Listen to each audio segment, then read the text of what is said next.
चलिए हो गए। हुआ चालू। नमस्कार। Good evening. क्या हाल चाल है?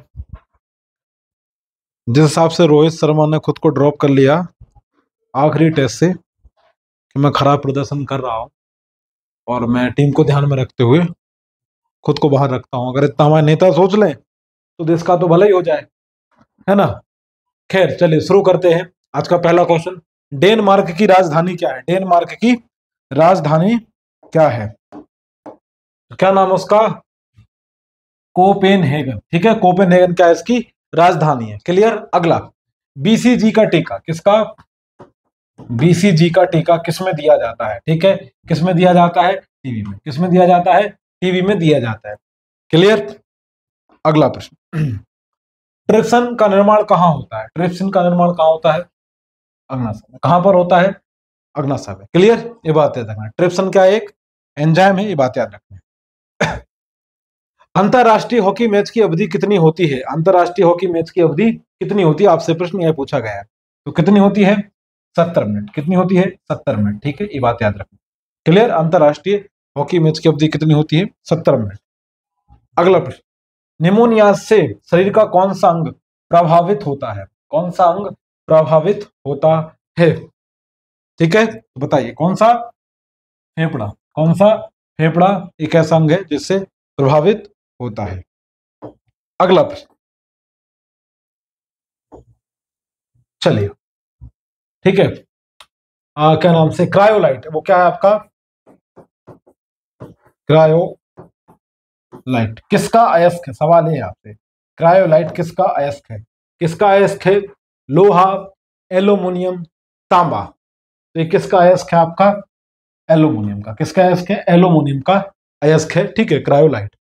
अगला प्रश्न, एसिटिलीन गैस और ऑक्सीजन का प्रयोग किसमें किया जाता है? ऑक्सीजन है और एसिटिलीन गैस है, इसका प्रयोग किसमें किया जाता है? परमाणु प्लांटों में, संयंत्रों में, गैस बिल्डिंग में, हैबर विधि में।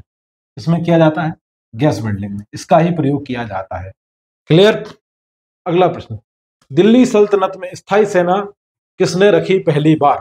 किसने रखी स्थायी सेना? तो वो रखी थी अलाउद्दीन खिलजी। किसने रखी थी? अलाउद्दीन खिलजी ने ऐसी रखी थी। ठीक है, स्थायी सेना रखी थी। दिल्ली सल्तनत में 5 वंशों ने शासन किया। किसने किया है? 5 वंशों ने शासन किया। ठीक है, जैसे उसमें से सबसे पहला कौन सा आ जाएगा आपका? गुलाम वंश। ठीक है, गुलाम वंश के बाद कौन सा आ जाएगा आपका? खिलजी वंश। ठीक है, खिलजी के बाद कौन सा आ जाएगा आपका? तुगलक वंश। ठीक है, तुगलक के बाद कौन सा आ जाएगा आपका? सैयद वंश। ठीक है, सैयद के बाद कौन सा आ जाएगा? 5वां आपका लोधी वंश। ठीक है, दिल्ली सल्तनत पे इन 5 वंशों ने शासन किया था, ये बात याद रखना। क्लियर। आगे बढ़ते हैं। ब्रेस्ट स्ट्रोक किस खेल से संबंधित शब्दावली है? तैराकी, फुटबॉल, शतरंज। तो किससे है?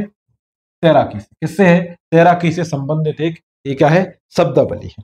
आगे, पीलिया रोग से प्रभावित अंग कौन सा है? ठीक है, तो कौन सा है आपका? यकृत। क्या है? यकृत आपका क्या है? से प्रभावित अंग है। आगे बढ़ते हैं। नेक्स्ट, आईने अकबरी किसने लिखी? आईने अकबरी किसने लिखी? मोहम्मद शाह, अबुल फजल, अलाउद्दीन खिलजी। ठीक है, तो किसने लिखी? अबुल फजल ने। और ये किसके दरबारी थे अबुल फजल? अकबर। ठीक है, बताओ। ठीक है, चलिए किसके? अकबर के दरबारी थे। आगे बढ़ते हैं। भारत में बेरोजगारी के आंकड़े कौन जारी करता है? मैं तो सोचता हूं करते ही क्यों है बेरोजगारी? क्यों क्यों देश में व्यवस्था होनी चाहिए कि रोजगार के आंकड़े जारी। ठीक है, बेरोजगार के आंकड़े, हम उल्टा तो काम करते हैं। क्लियर। आगे आते हैं, तो कौन जारी करता है? इसका नाम कौन सी संस्था है आपकी? NSSO। ठीक है, इसका काम है, इसका रोजगार के संबंधी, जो बेरोजगारी संबंधी आंकड़े वो जारी करने का। ठीक है। अगला, पनीर किसका उदाहरण है? जेल का, हैबर विधि का, संपर्क विधि का। तो किसका उदाहरण है? किसका उदाहरण है वो? जेल का। किसका उदाहरण है? जेल का उदाहरण है पनीर। अगला बढ़ते हैं, बानर सेना और मंत्री सेना का संबंध किस आंदोलन से है? ठीक है, तो 3 है आपके सामने, सविनय अवज्ञा आंदोलन, भारत छोड़ो आंदोलन और जलियांवाला बाग जो कांड था, आंदोलन। बताओ मुझे। किस कौन से संबंधित। ठीक है, तो इसका सही आंसर क्या है? सविनय अवज्ञा आंदोलन। क्या है? सविनय अवज्ञा आंदोलन। क्लियर, आगे बढ़ते हैं। 15वां देखिए, बिजली चमकने पर कौन सी गैस उत्पन्न होती है? कौन सी गैस उत्पन्न होती है? तो कौन सी गैस उत्पन्न होती है? NO2। कौन सी होती है? NO2। ठीक है, बात याद रखना। ठीक है, NO2 गैस उत्पन्न होती है। क्लियर, चलिए आगे बढ़ते हैं। अभी देखिए अगला प्रश्न, भारत में आरंभिक सहकारिता समितियां किसकी थी? ठीक है, सहकारी समितियां, ये बात याद रखना। कौन सी सहकारी समितियां? तो किसकी थी? कृषि की। कृषि की सबसे ज्यादा सहकारिता समितियां हमें मिलती है। अगला, विद्युत चुंबक किस लोहे का बना होता है? ये गर्म नहीं है, ये दरअसल 3 ऑप्शन होने चाहिए, मैं इधर डाल देता हूं आपका, 2 मिनट।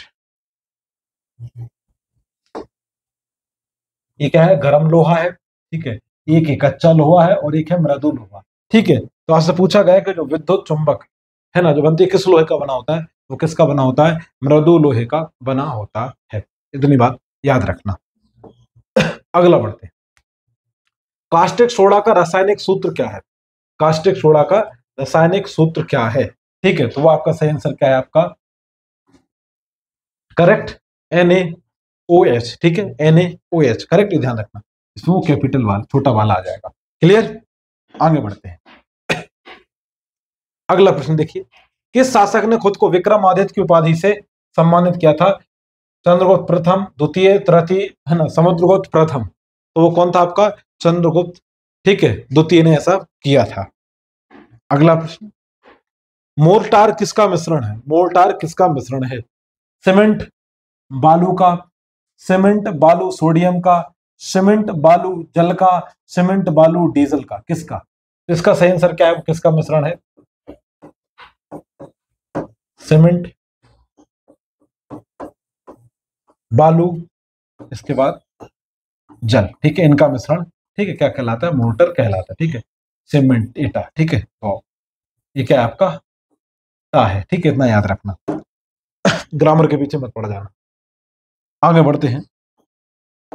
अगला प्रश्न, सबसे हल्का पदार्थ कौन सा है निम्नलिखित में से? ठीक है, एरोजोल, ठीक है, मोरोजिल, ठीक है, सेरोजिल। ठीक है, क्या है आपका जो सबसे हल्का पदार्थ है? वो है एरोजेल। क्या है? एरोजेल है दरअसल। ठीक है, ये जेल है। ठीक है, ये याद रखना। क्लियर, आगे बढ़ते हैं। टिन और सीसा जो से मिश्रित धातु बनती है वो कौन सी है आपकी? ठीक है, शोल्डर, ठीक है, तांबा या कोबाल्ट, कौन सा इससे मिश्रित धातु बनेगा? तो वो क्या है आपका? शोल्डर। कौन सा है? शोल्डर, ये बात याद रखना। अगला प्रश्न, ध्वनि के परावर्तन से कौन सी ध्वनि उत्पन्न होती है? ठीक है, प्रतिध्वनि, लगन ध्वनि, उत्तर ध्वनि। ठीक है, अगर ध्वनि का परावर्तन हो रहा है तो कौन सी ध्वनि उत्पन्न होगी? तो उसे क्या कहा जाएगा? प्रति। ठीक है, प्रतिध्वनि उसे कहा जाएगा। करेक्ट। अगला, हवा का बुलबुला किस लेंस की तरह कार्य करता है? उत्तल लेंस, विट्ठल लेंस, अवतल लेंस। अभी विट्ठल लेंस पता नहीं क्यों डाल दिया PDF में। खैर, आगे बढ़ते हैं। तो सही आंसर क्या है इसका? अवतल। क्या है? अवतल लेंस। क्लियर। अगला प्रश्न देखिए, अम्लीय वर्षा के मुख्य घटक कौन से हैं? अम्लीय वर्षा के मुख्य घटक कौन से हैं? तो आपका सही आंसर क्या है आपका इसमें? SO2। ठीक है, NO2। ये क्या है? अम्लीय वर्षा के मुख्य घटक हैं। इतनी बात याद रखना। ठीक है, चलिए अगला प्रश्न। नेक्स्ट, अंतिम चरण में है क्लास। कैरेबियन सागर में कौन सा चक्रवात आता है निम्नलिखित में से? ठीक है, बात ध्यान रखें। तो खूनी, हनी, ट्रीटी या हरिकेन। तो निम्नलिखित में से कौन सा आता है? हरिकेन चक्रवात कहां पर आता है? आपका कैरेबियन सागर में आता है। अगला प्रश्न, प्रकाश की तरंगें कैसी होती हैं? प्रकाश की तरंगें कैसी होती हैं? ठीक है, अनुदैर्ध्य, विपरीत, अनुप्रस्थ। ठीक है, इसका आंसर सही क्या होगा? अनुप्रस्थ तरंग। क्या होगा? अनुप्रस्थ तरंग इसका सही आंसर है। क्लियर, आगे बढ़ते हैं। अगला प्रश्न, श्रीलंका में घास के मैदानों, तो मैदान ही लिखा है, मैदान है दरअसल, घास के मैदानों को क्या कहा जाता है? ठीक है, घटना, पंपास या पटाना। तो क्या कहा जाता है? ठीक है, पटाना कहा जाता है वहां पर घास के मैदान। आप ये बताइए पंपास, क्योंकि घटाना जैसी कोई मैदान नहीं होता। ये बताइए पंपास कहाँ का है? अगर किसी को पता है जो देख रहा है कमेंट में, और थोड़ा बहुत उसने जीके पढ़ा है, ये वर्ल्ड ज्योग्राफी के प्रश्न।